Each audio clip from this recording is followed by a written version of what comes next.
एक मित्र ने लिखा है, अभी पिछली बार आपने एक प्रश्न लिया था जिसमें आपसे जुड़कर पुलक का अनुभव और बार बार मिलने की इच्छा का जिक्र था। ये फीलिंग्स जब गहराई में जाती हैं तो एक स्थिरता और शांति में परिवर्तित होती हैं। एक ट्रस्ट, एक सुकून, एक प्रसन्नता अनुभव में आती है। लेकिन फिर भी मिलने का मन तो बार बार होता है। कोई पूछे कि बार बार क्यों मिलना, तो बताया नहीं जा सकता। कोई कारण नहीं खोज सकते हैं, बस मिलने का मन होता है, इतना ही कह सकते हैं। इस पर कृपया कुछ कहें।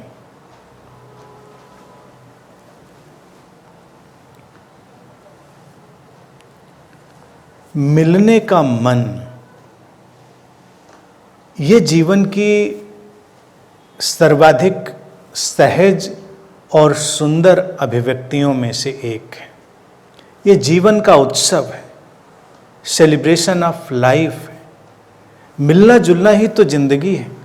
और जिंदगी क्या है? कैसे पता चलेगा कि आप जिंदा हैं? कैसे पता चलेगा कि संबंध जिनमें आप हैं वो जीवित हैं?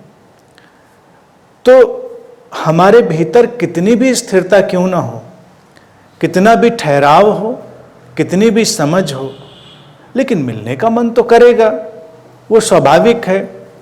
हम अपने आपसी संबंधों में क्या इस मन को अनुभव नहीं करते? करते हैं। हम जितने भी गहरे संबंधों में होते हैं उनसे बार बार मिलना चाहते हैं, उनके निकट होना चाहते हैं, क्योंकि उसी प्रक्रिया में ही जीवन का अनुभव होता है।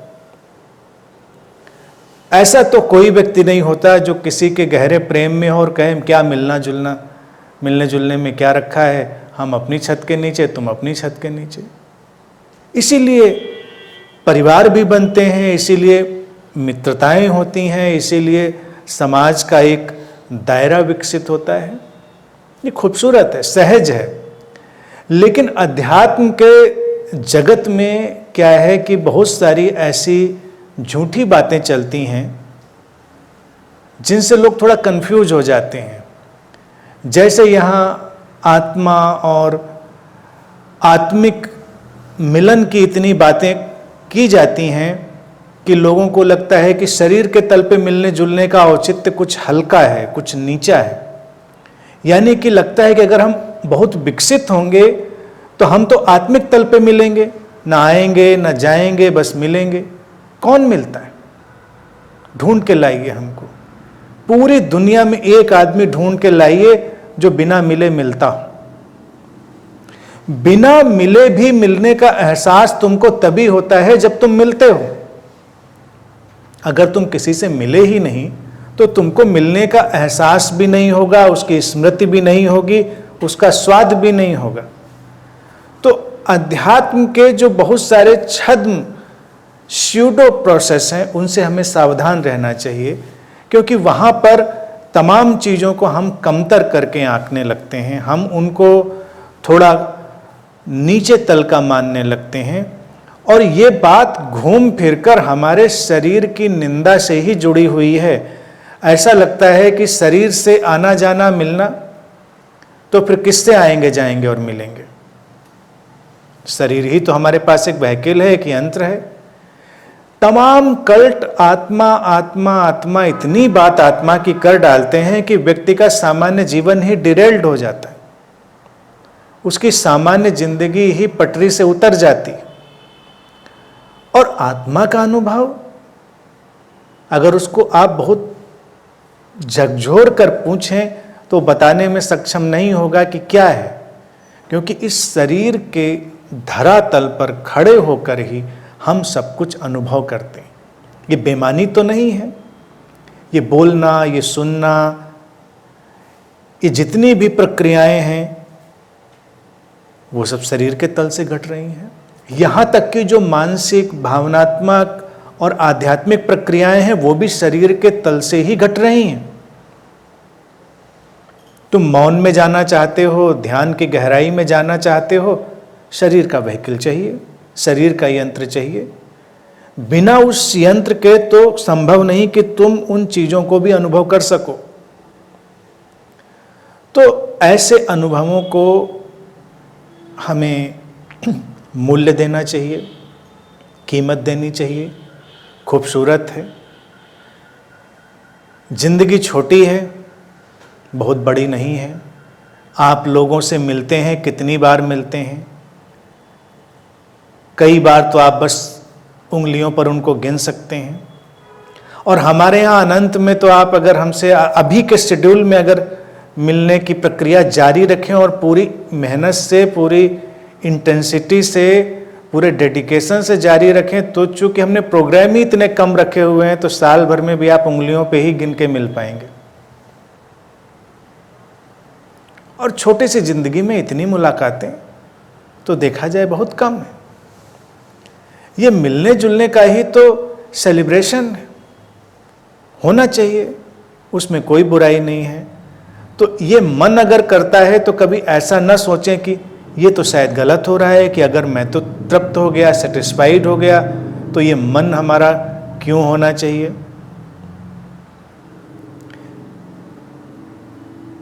ये हमेशा ऐसे ही चलेगा और स्वस्थ होगा, सहज होगा। बस जब हम आंतरिक रूप से विकसित होंगे तब उसमें अंतर क्या पड़ेंगे उनको जरूर समझें। अंतर ये पड़ेंगे कि आप सहज, शांत और सौम्य होंगे। आपके संबंधों में, मिलने जुलने में उत्तेजना नहीं होगी, बुखार नहीं होगा, फीवर नहीं होगा, और तमाम तरह की जो भावनाएं उसको पंगु बना देती हैं, क्रिपल कर देती हैं, वो नहीं होंगी। ईर्ष्या, द्वेष, अहंकार और तमाम तरह की जो भावनाएं हमारे मिलने जुलने में आड़े आ जाती हैं, वो नहीं होंगी। हम पूरी सौम्यता से मिलेंगे, क्योंकि अगर हम अपने अंदर वो सौम्यता ना ला पाएं और अपने अंदर वो समता ना ला पाएं या सहजता,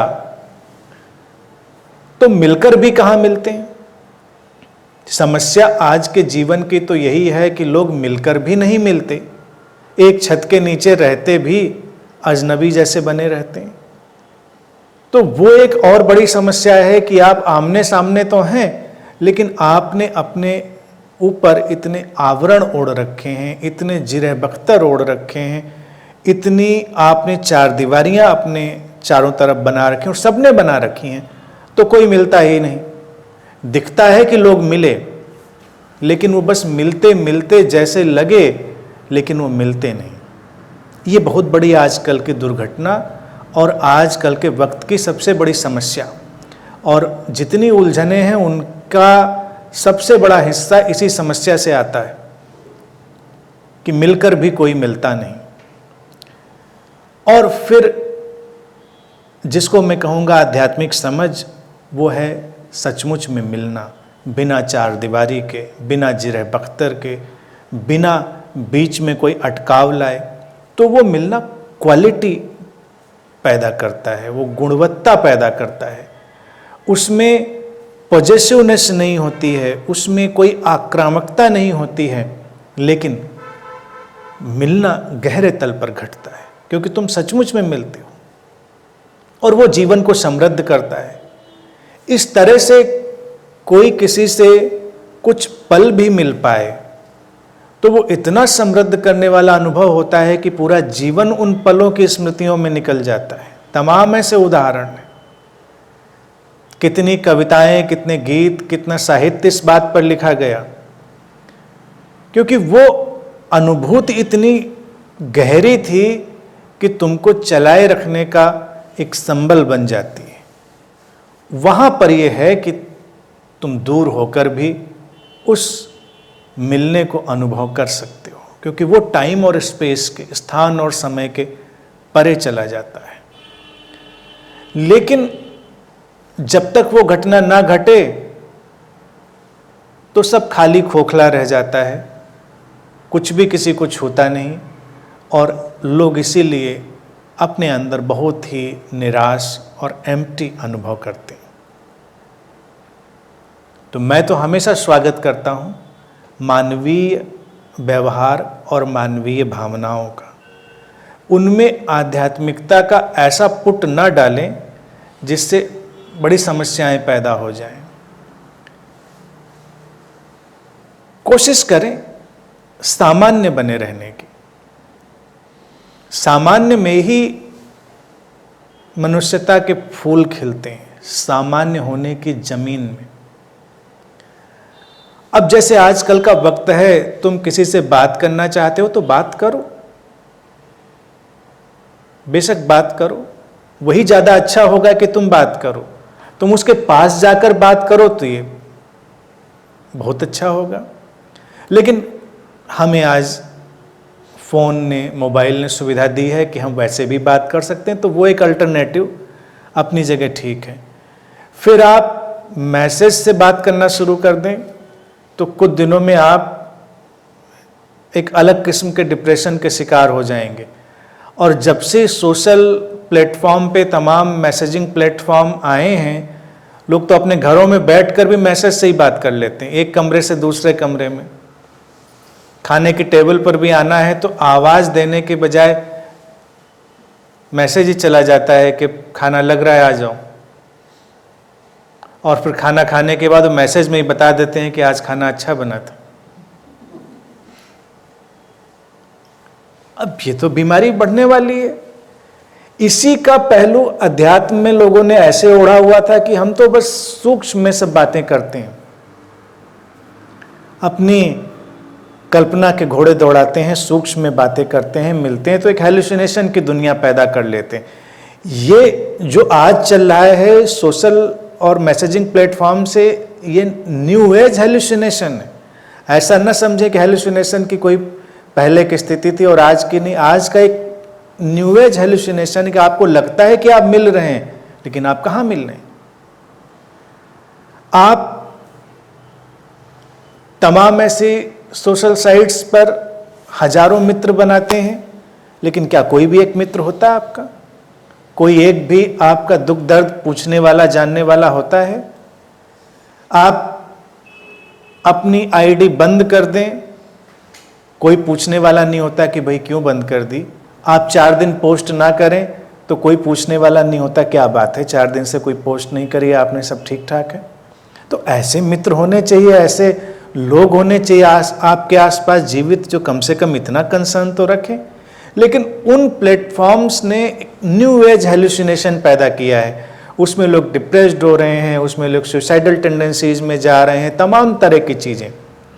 और ये चीज़ वैसी ही मिलती जुलती है जो तमाम तरह के धार्मिक लोग पैदा करते हैं कि बस कल्पना में वो मिल रहे हैं। कल्पना में मिलना कभी भी प्रगाढ़ता नहीं देता, आपको वो आनंद नहीं देता। आप कितनी भी कल्पना कर लीजिए, वो एक पलायन है, वो एक स्केप है। मुझसे तो बरसों बरसों हो गए लोग कहते रहे और मैं उनको हमेशा हतोत्साहित ही करता रहा और अपना एक ही जवाब देता रहा। किन बातों पर? लोग कहेंगे आप मेरे सपने में आए थे और आपने मुझसे ये कहा था। मैंने कहा मैं क्यों सपने में आऊँगा, मैं नहीं जाता किसी के सपने में, कोई नहीं जाता। मुझे कहना होगा मैं सीधे सीधे तुमसे बात कहूँगा, सपने में क्यों कहूँगा तुमसे? सपना तुम देखो, कल्पना अपनी बनाओ और डाल दो मेरे ऊपर कि आपने ये कहा था। लेकिन उस मिलने का भी तुमको क्या मजा? कोई मजा तो नहीं। फिर तुम विजन्स देखने लगो तमाम तरह के कि मैं आया था, तुम्हारी बालकनी में टहल रहा था। तुम देखकर खुश हो जाओ, इतना तो काफ़ी है। लेकिन इससे तुम्हारा काम नहीं चलेगा, तुमको आना तो आमने सामने ही पड़ेगा, तभी तुम अनुभव करोगे उसकी गहराई। लेकिन अगर तुम सोचो कि उस देखने से, उस आने जाने से सब बातें भी होने लगेंगी, तो वैसा नहीं होगा। तुम कभी कभी कुछ लोग इतने हेलुसिनेशन में चले जाते हैं, वो प्रश्न उत्तर भी कर लेते हैं कि उन्होंने प्रश्न पूछा, उधर से जवाब भी मिल गया। वो कहेंगे आपने बिल्कुल जवाब दिया था। लेकिन वो वही जवाब होते हैं जो तुम्हारे भीतर होते हैं, जिनको तुम सुनना चाहते हो, जो ऑलरेडी तुम्हारे अंदर रिकॉर्ड हो चुके हैं, उससे इतर कुछ भी नहीं होता। चाहे तुम अनंत श्री को देखो, चाहे तुम कोई देवी देवता देखो, चाहे तुम कोई और गुरु देखो, वो सब तुम्हारा ही अपना एक विस्तार होता है और उससे तुम्हारे अंदर कोई समृद्धि नहीं आती।